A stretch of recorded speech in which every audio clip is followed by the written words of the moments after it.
अणुस्कुरा घाट येथे दुचाकीचा भीषण अपघात झाल्याची धक्कादायक घटना समोर आली आहे.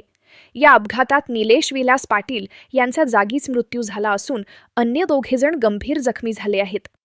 अपघातग्रस्त तिघेही बांबवडे येथील असल्याची माहिती समोर आली आहे.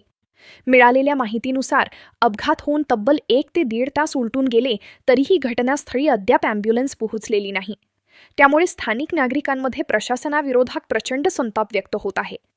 जखमींना मदत करण्यासाठी स्थानिकांनी तत्काळ धाव घेतली असून प्रशासनाच्या ढिसाळ नियोजनावर तीव्र नाराजी व्यक्त केली जात आहे.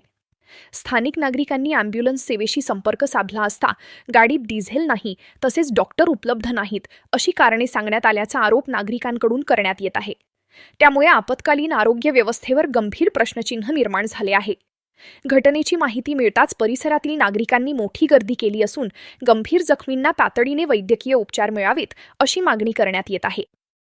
दरम्यान या दुर्दैवी घटनेमुळे परिसरात हळहळ व्यक्त होत असून प्रशासनाने तातडीने मदतकार्य सुरू करून जबाबदारांवर कारवाई करावी अशी मागणी नागरिकांकडून होत आहे.